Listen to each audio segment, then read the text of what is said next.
Hey y'all, thanks for joining another Two with Tim.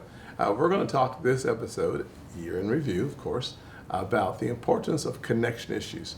Whether that's telehealth or telework or virtual education, the ability to connect to broadband or to have a connection in rural South Carolina has never been more important. You look at some of the inner cities, the more populous areas of our state, the broadband issue, the issues of connection, really important. For our school-age kids to our senior citizens who need a healthcare expert, we want to make sure that it's easier for you to have the connection that has become critical during this pandemic.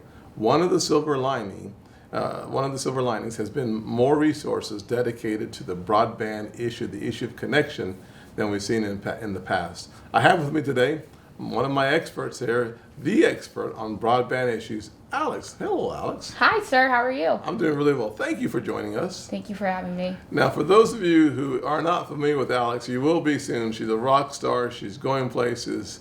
Keep your eyes focused on Alex. Here's what you need to know about Alex.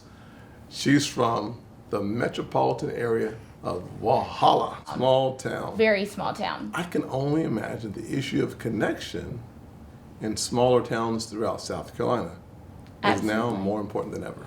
Absolutely. South Carolina still has over 650,000 people who are considered to be underserved when it comes to broadband connectivity. So the work that you've done this year, whether it was our Governor's Broadband Development Fund or your advocacy for funding through CARES Act, will really help bolster that connectivity in the state and allow people to access, their small business or even their health tools or educational tools. So it's been an awesome year for broadband in South Carolina thanks to your work. Well, thank you, Alex.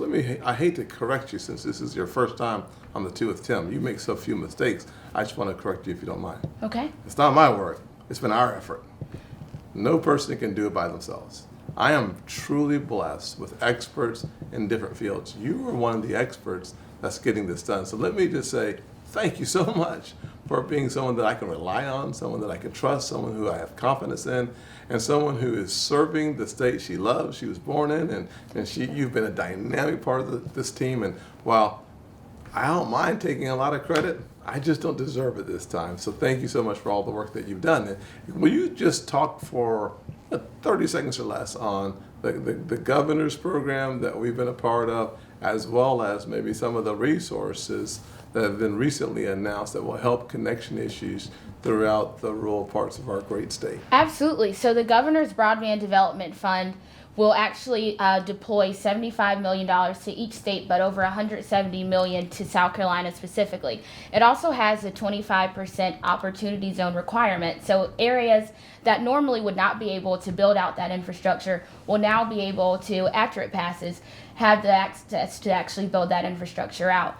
And in addition to that, the FCC just announced $120 million to South Carolina's broadband efforts. So beyond the current legislation, beyond the governor's pot, we're talking about the current appropriation coming to South Carolina without question, without passing new legislation, of more than $100 million coming to our state to help connection issues? Absolutely. And that money can be used to not only deploy fiber, it can be used for tools for schools, it can be used for tools in a community, any type of anchor institution like a library. It'll help them come up with better technology to deploy that to the surrounding communities, especially the rural areas who need it the most. That's wonderful. Well, let me say this.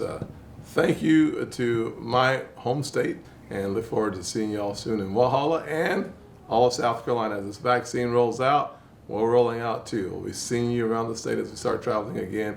God bless you. You're right. Merry Christmas and Happy New Year. Christmas, my true love came to me.